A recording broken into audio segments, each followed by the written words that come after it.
Please welcome Sandi Metz.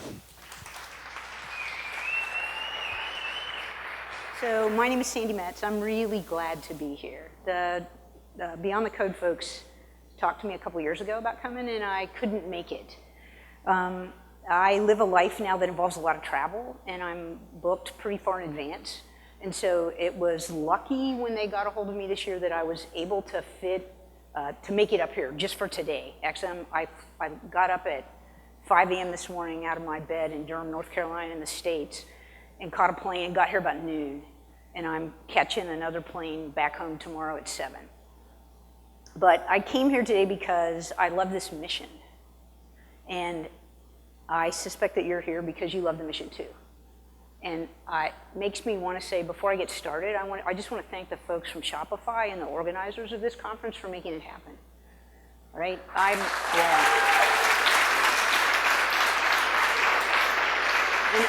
I see some tables back there that I guess are sponsors. And I think they you should go and not just get their swag, but thank them for doing it. Really, I suck as a conference organizer. I can barely answer my email. And so if it were left to me, we would never get to do this. And I really appreciate all of you. So you guys know what that t-shirt looks like, right? The t-shirt that all the organizers are wearing. So your job before you leave here today is to go find someone one of those t-shirts and shake their hand and thank them. We're lucky to have this. Okay, I am here today to tell your future. I love this. And I'm going to do that about 25 minutes from now. I'm going to tell you exactly what's going to happen in the future, but between now and then I'm going to tell you a little bit about your past. Or at least your past if you look like me, if you're WASP from Northern Europe. If you're from the Far East, if you're from anywhere else in the Americas, your past is a little different than this, though at some point all the stories do meet and they converge. So this story starts, oh, that worked. Look, the green button here, wait, I can show you that again. Well, I was here, and I pressed the green button, and now we're here. The story starts with scrolls. Existed maybe as long as 7,000 years ago. Certainly existed by what they call 3000 BCE. Now, when I grew up, we said BC and AD to mark that boundary. Now, if you look in Wikipedia, if you look at stuff on Wikipedia, half of it uses this new terminology before Common Era and Common Era. And so I found myself when I was putting this talk together, I went back and forth so much that I finally just decided I would start using negative numbers. So that's the last time you're going to hear BCE. So in minus 3,000, scrolls existed. They had them in, this is a document that is written with paint or ink using some kind of quill or metal pipe on papyrus, which is, as you probably know, a plant from along the River Nile. If you look at this, here's a close-up of it. This is a close-up of the writing on it. You'll notice that there's not much in the way of punctuation or spaces. But there weren't many readers and there weren't many writers, and they all just sort of got it. They had some bargain about how this worked. So from minus 3,000 up until through the year 0, scrolls were the latest technology. That was like go-to technology, right? But around the year 0, something new, the Romans created something new. They called it a codex. And a codex by any other name is just a book. And this is a painting. This is a wall painting from Pompeii. It's from the year 79. That's 0079. This codex is sheets of wood that have wax on them. And what that person is holding in their hand is a little stylus where they scratched in the wax. So they made sort of temporary short-term. This is like a year 0 Etch-a-Sketch is what that document is. And so this is a painting here. Let me look at my notes. This is a painting from, well, okay, so sorry. So starting with the Romans, they started, when codexes started, mostly what happened was that books were created by monks in monasteries, in rooms that they called scriptoriums. Now, a scriptorium is basically a co-working space for writing books, except it is full of really incredibly flammable materials, and it's right next to the library. And so the heat's never on. And if you read any of these old documents, the monks would do what programmers do when they get grumpy. They would basically write mean things in the comments. So they would write notes in the margins of the books. When you look in these old books, the monks are like, my feet are cold, my hand is cramped, I hate my job, right? Just like you did. Here, this guy, I don't know if you can really tell, this guy's feet are bare, so it's obviously summer in the scriptorium. And so monks, being religious people, they wrote about religious things. And here's an example of something they wrote. This is a Psalter, a piece of the Book of Psalms. And it's from, I think, the year 1300, about 1300. And you can see that writing has changed dramatically from that scroll that you saw. First of all, there's clear punctuation here. There's a special form of the character that they use to start sentences and paragraphs. And there's even an obvious font here. This font even has a name, even though it was handwritten. It's called Gothic Liturgic Hand. And it's just beautiful. These documents were created by artists. And you can see that they cared about their craft. So, a big book like the Bible takes about 5 years to copy. And a quill lasts about a week.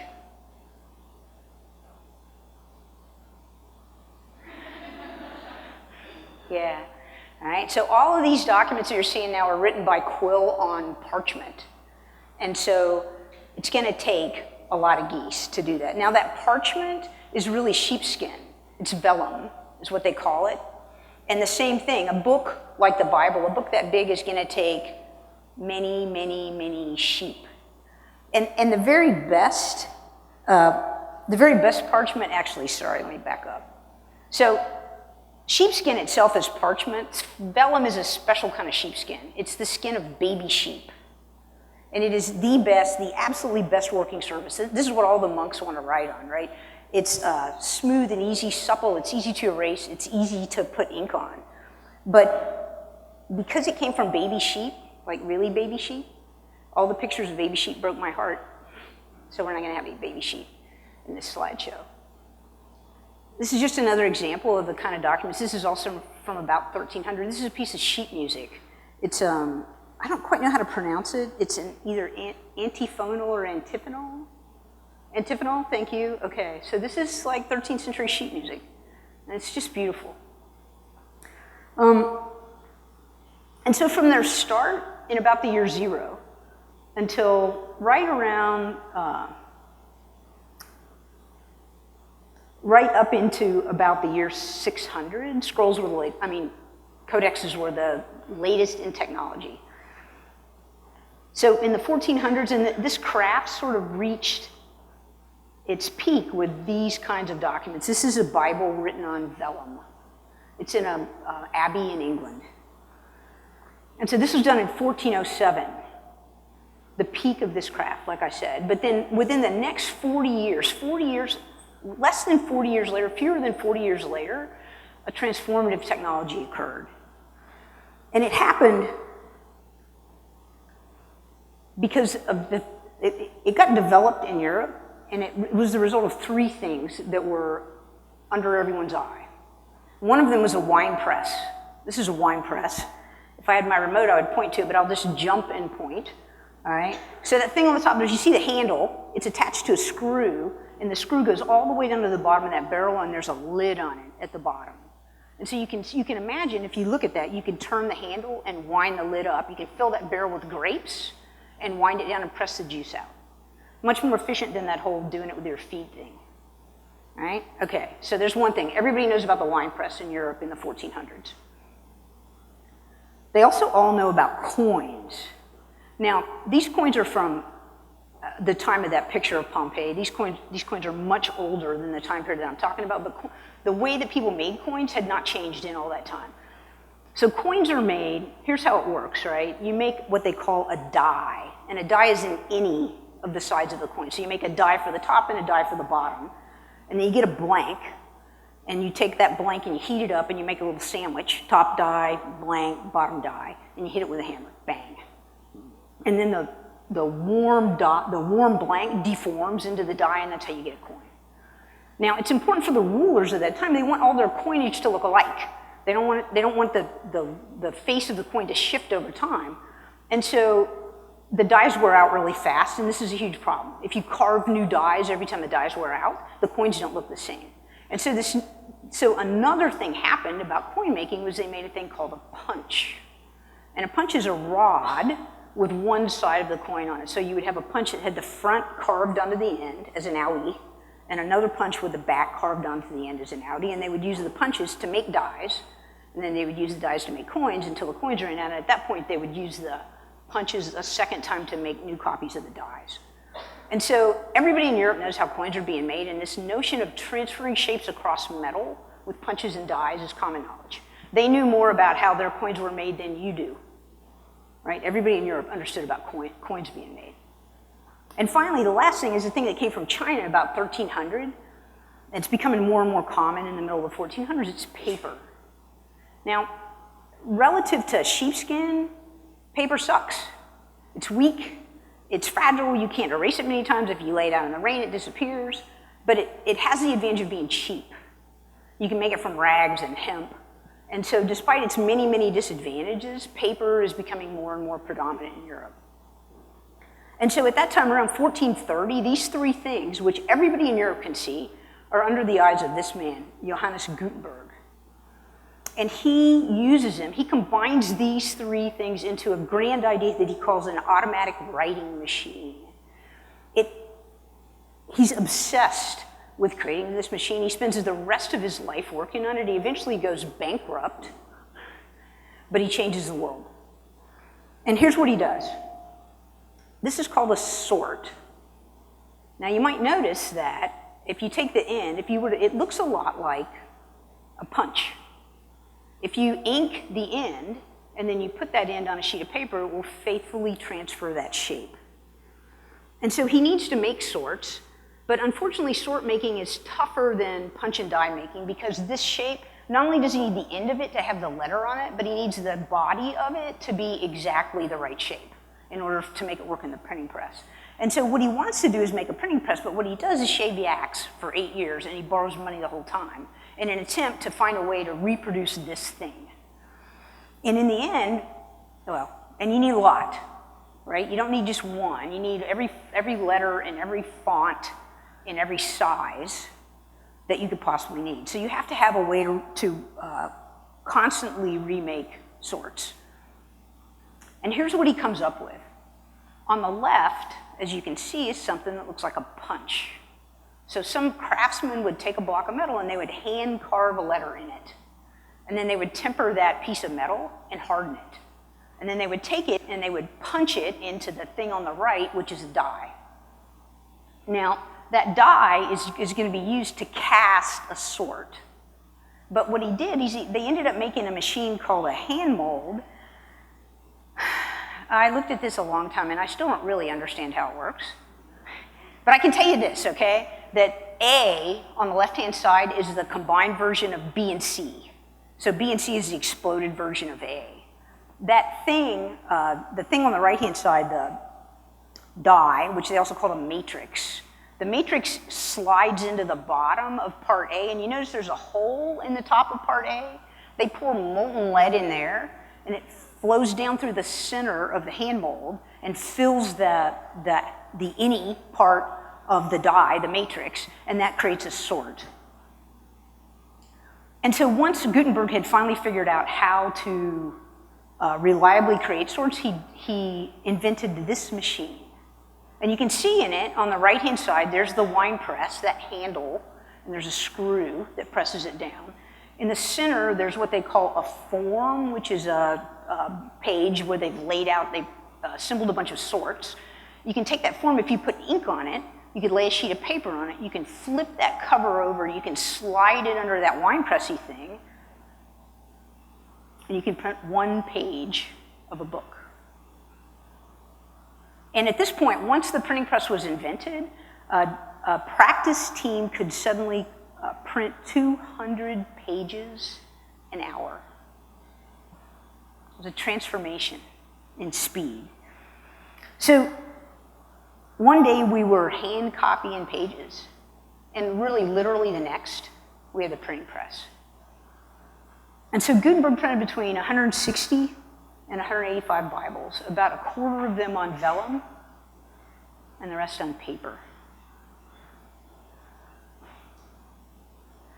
Sorry, and the rest on paper. Okay, and so right after this Bible was published, which was in 1455, Gutenberg goes bankrupt, and he loses the rights to the printing press. One of the problems here, I'll do a little tangent here since I'm a little disconnected from my notes anyway. One of the problems that Gutenberg had, you notice it back in the copies of the monks' writing I showed you, there was a lot of beautifully inked, what they call illuminations, those pictures. And Gutenberg felt confident. He had the wrong idea about technology. He felt confident that people wanted books just like the books they had, and that he couldn't figure out a way in the printing press to get both letters printed and beautifully inked drawings done. Like, that didn't work very well. He under-anticipated the desire to have scandalous novels, basically, because that's what got printed early on in this time, right? He didn't really get, it was a transformative technology that he created, but he did not understand it himself, the thing that he had made. And so Gutenberg's gone from this story now. And what we have is the printing press being used all over Europe. Now, this dramatically speeds up printing, and what happens is not only does pornography, but all kinds of other new works begin to get written. And the primary cost of printing is now in the setting of type. Before you can print a page, you have to assemble into a form all the right letters in every font, in the right font and the right size. And that's a lot of swords. Drawers and drawers and drawers full of swords. And at this point in Europe, between the 1500s and the 1800s, a kind of, sort of a common way of talking about this developed for these folks. First of all, that special letter, that special form of letter that started a sentence or a proper noun, was normally kept in the upper cases in these drawers. And the much more common other form was, there were many more lowercase e. Oh, see, I'd said it, dang it. There were many e's that were, and they were kept in the lower cases. So it was unambiguous to tell someone, go get me an uppercase e. They knew exactly what that meant. And our terms upper and lowercase, I mean, you may have never considered how unlikely and meaningless those terms are. It's from this time in printing. When you're laying out, when you want to print a book and you're laying it out, you probably do not have enough type to set the whole book, to set every page of the book. So you have to choose, you have to set a certain number of pages depending on how much type you have, and then you have to decide how many copies to print. Early on in the book, you have to decide, when you're printing page 1, how many copies you're going to sell. And it's not uncommon for you to say, well, I'm going to lay out 30 pages, and to find out on page 29 that you didn't have enough letters to finish the last page, or the whole pamphlet, or the entire document, whatever it is. And so at that point, you either have to commit to printing a certain number of pages, or you have to go buy or make more sorts. You had run out of sorts, which indeed would put you out of sorts. And it was not uncommon to find that, sorry, here, let's back that up. It was not uncommon to find that after you decided how many to print, and you printed them all, people wanted more.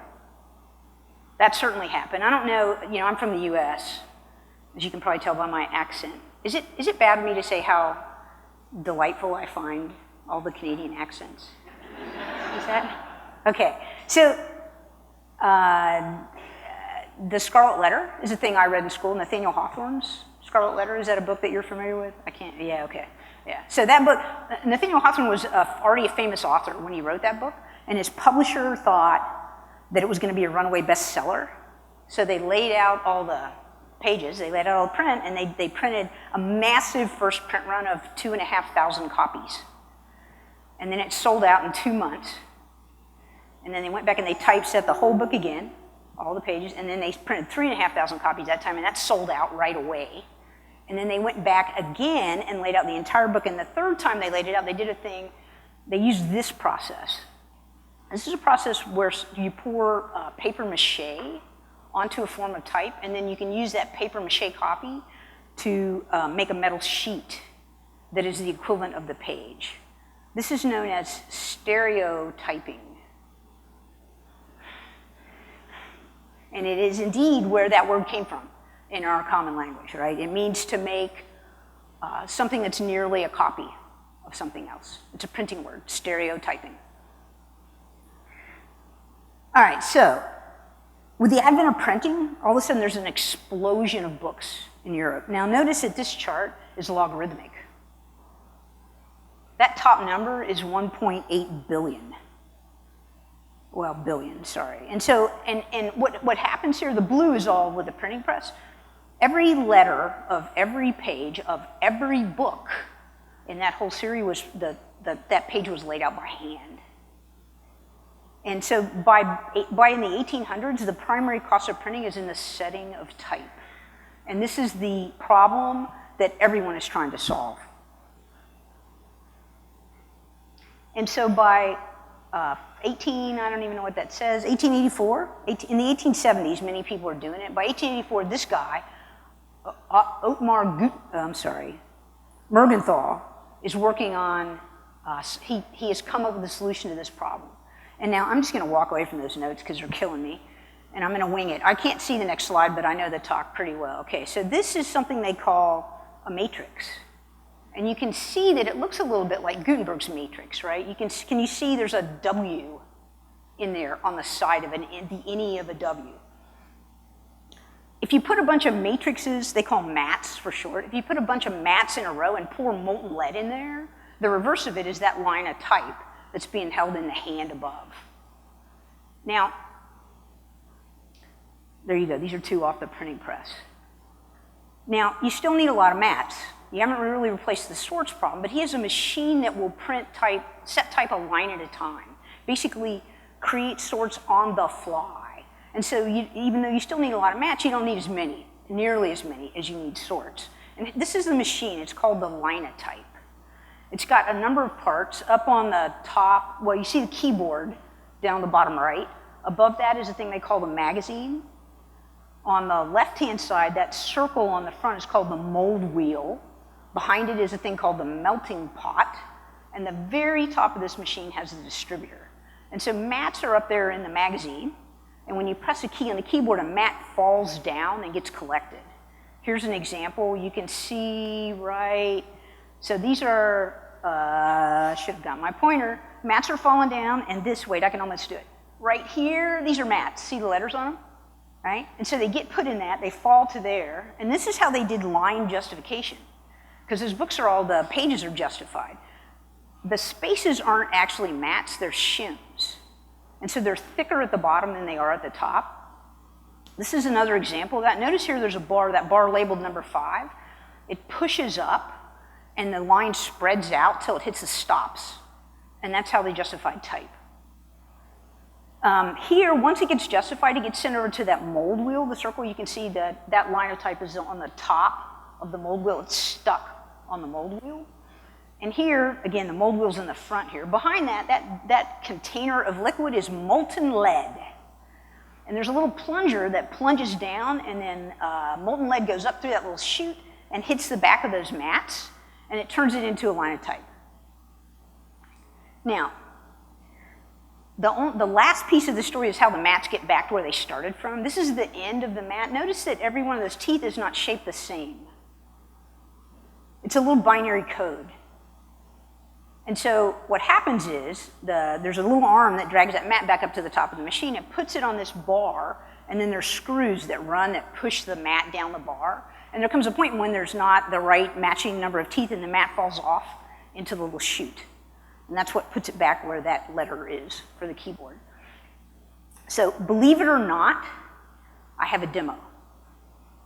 And that's your cue. The magic men upstairs. Are you guys awake? Yeah, play that first video. Let's now review the entire procedure at a glance. The manipulation of the keys releases the mats from in the magazine. They drop between the assembly entrance partitions and are delivered to assembling elevator to form the line. The finished line is sent on to the caster. The mold and the metal pot advance, and the plunger makes the cast. The pot and the mold withdraw. Then the first elevator rises to transfer the mass to the second elevator bar. At the same time, the slug, trimmed at the base and sides, is ejected into the galley. The mats go to the distributor.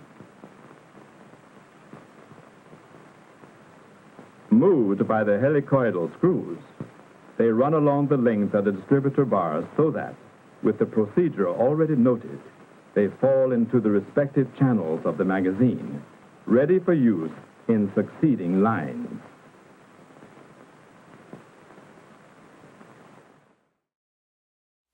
So Thomas Edison called the linotype machine the eighth wonder of the world. Before the invention of the linotype machine, you saw how the books, the creation of the printing press changed how many books have been published in Europe and the world. At that point in time, because of the need to set up and break down type every day, there was no newspaper in the world at this time. In the 1850s, there was not a newspaper in the world that was longer than 8 pages.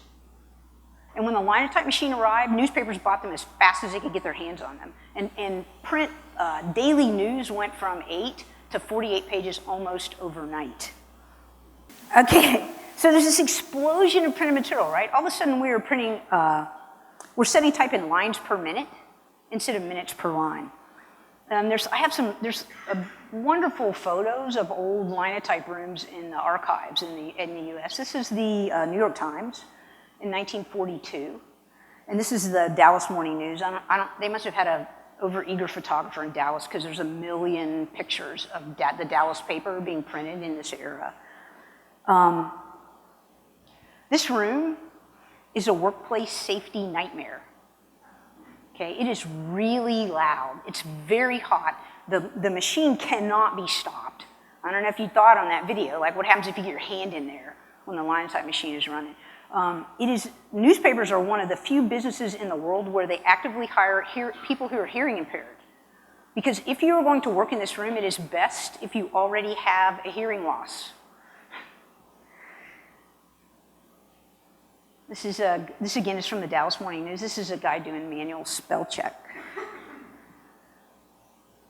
So the lines of type, once lines of type are printed, they fall out on the linotype machine. They get dragged out to what they call the makeup men. Those are trays of type that came out.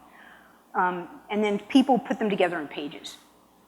You may notice that this guy is reading type upside down and backwards.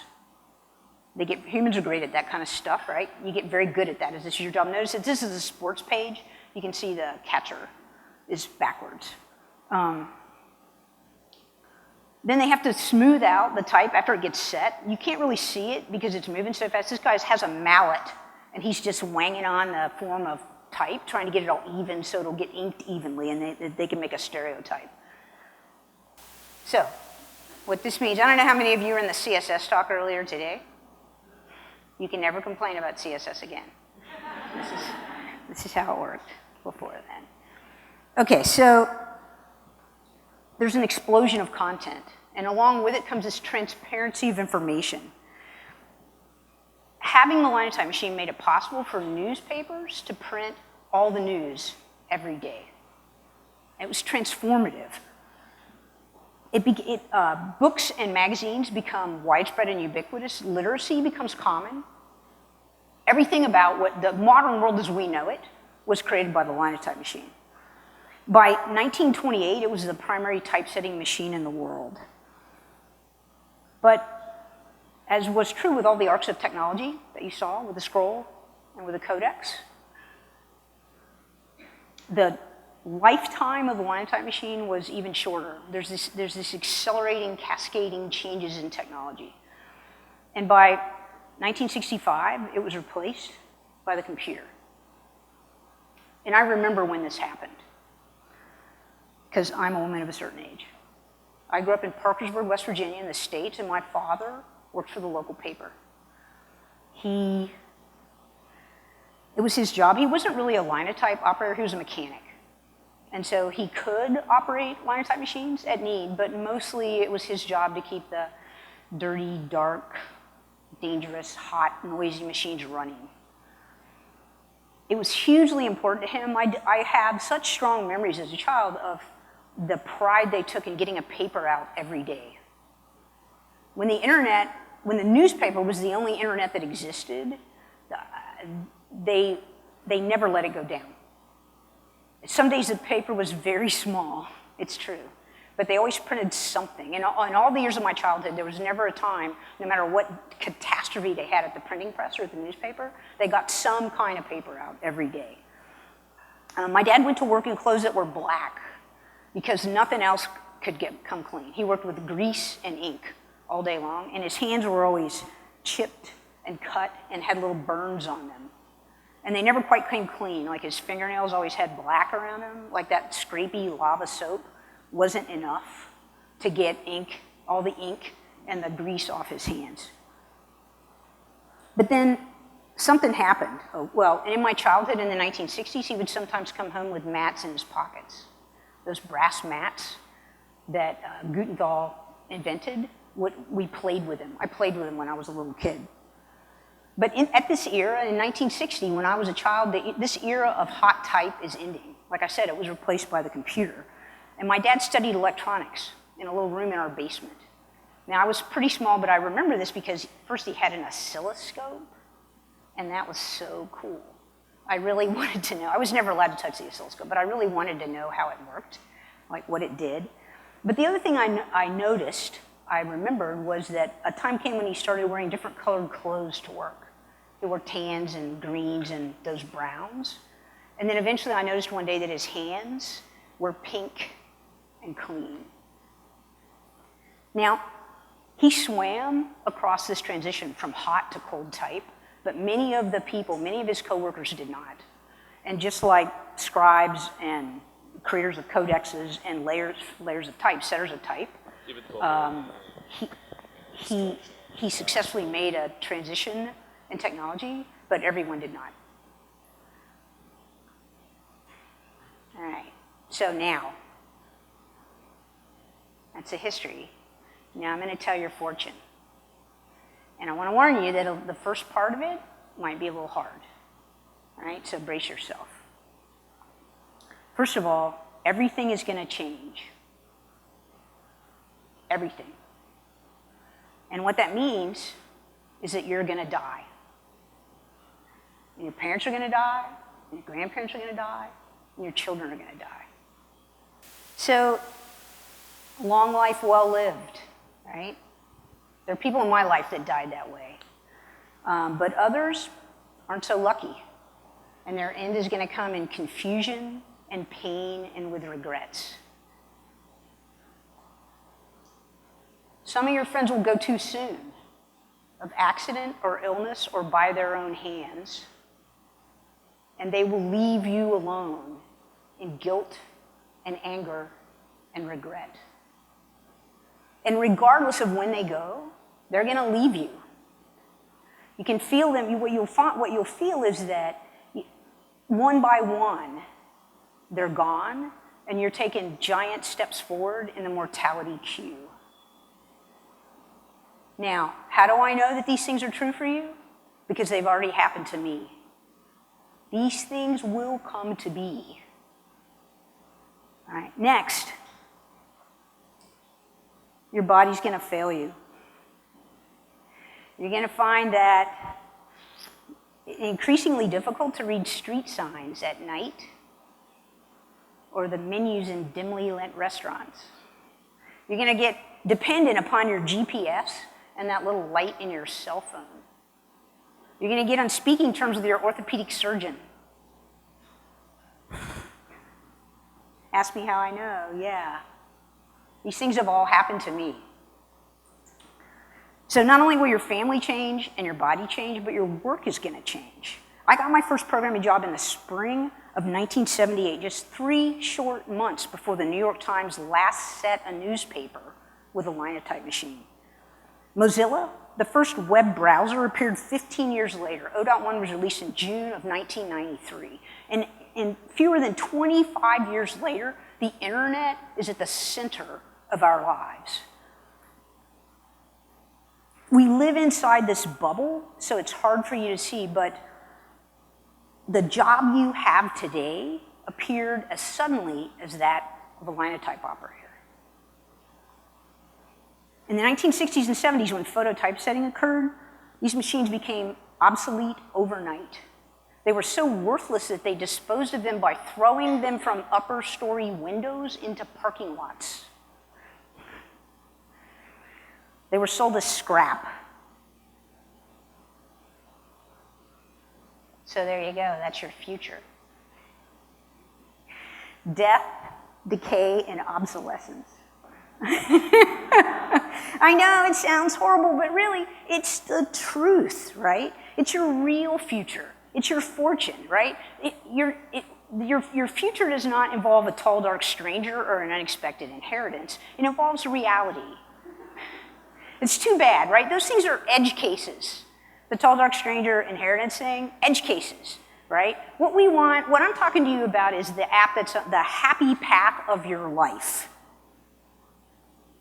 right? And if your life really were an application, you would pay attention to this. You would accept the reality of the fortune I've given you, and you would start doing something about it right now. Because really, all that matters is life, happiness, and the world we leave our children. And I'm gonna take advantage now of my place on this stage to give you some advice. Happiness. Live as if you know you'll die. Do real things.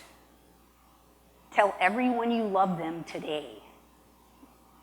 Regardless of the shape of your family, you might want to consider getting a little dog. All right? So, health, all right? You don't have to do anything crazy or dangerous, but do something, right? I'm a big believer in physical fitness, like get a bike, go to the gym, take breaks, go for walks, do something. You cannot make up tomorrow for not working out today. This is a fact. You cannot. I am living proof. I can promise you that you're going to want your body later. Start taking care of it right now. This is a priority. And finally, there are things that you can do for yourself. There are things that you can do for your body, but there are also things that you can do for your community.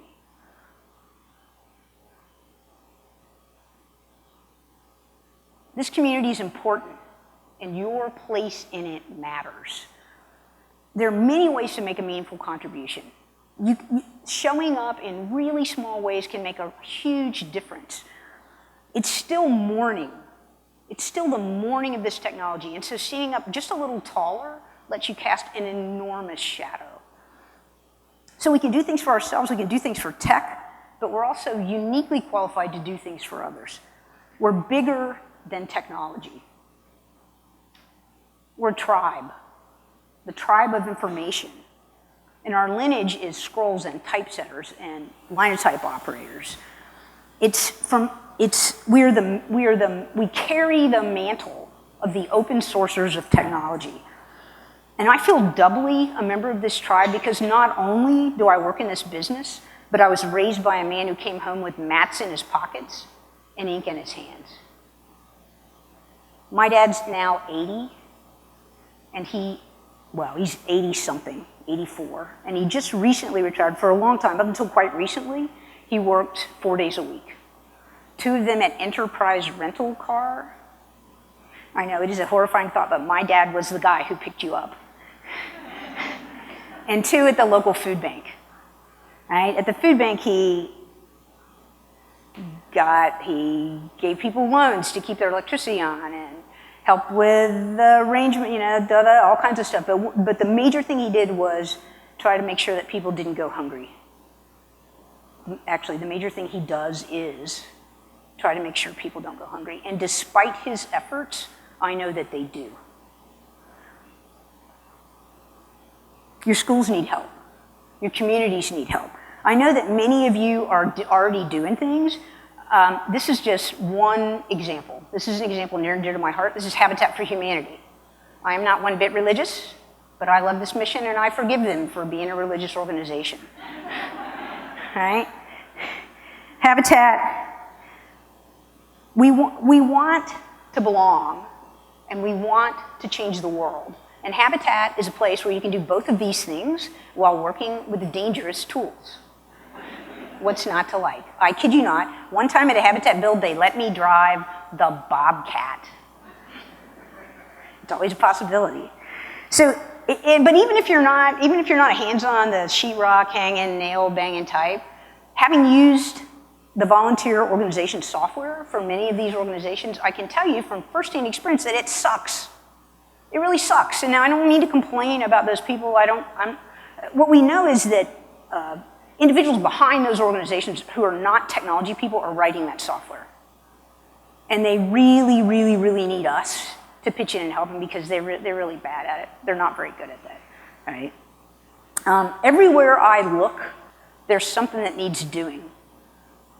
And I know that many of you in here are already doing a bunch of things, but I'll tell you, I want you to do more. There's deep, deep, deep satisfaction in stepping forward and doing these things. So I'm a big cyclist, and it's an axiom among cyclists that either it's a headwind or you're having a good day. And I'm always tempted. I love the idea of being able to claim that when I go out and do a big, strong, fast ride, that I did it all myself. That it was all me.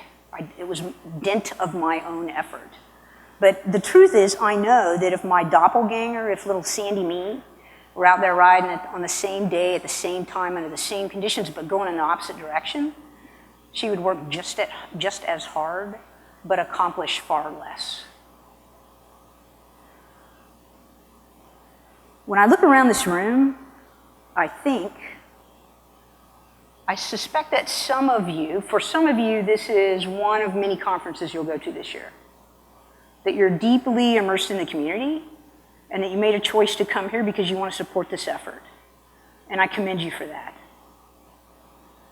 I also suspect that there are some people here on the other end of the spectrum whose path was not nearly as straight, that maybe it was narrower or curvier, or it proceeded uphill. And regardless of which camp you fall in or where you are in the middle, I think that a thing is true for all of us in this room, and it is that we are blown by the winds of chance and change.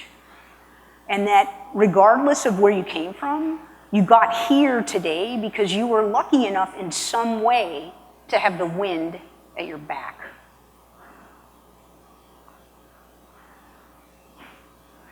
I don't know what happened up there. Just keep on listening to me, all right?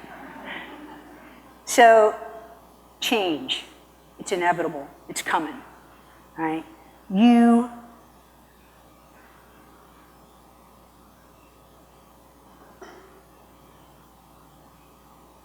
You're lucky to be here, and that you're standing at the vortex of the next thing that's going to happen in reality. All of you. And I think the choices that you make today and tomorrow and the next day and next year in your life, the choices that you make are going to create the world that all of us see next.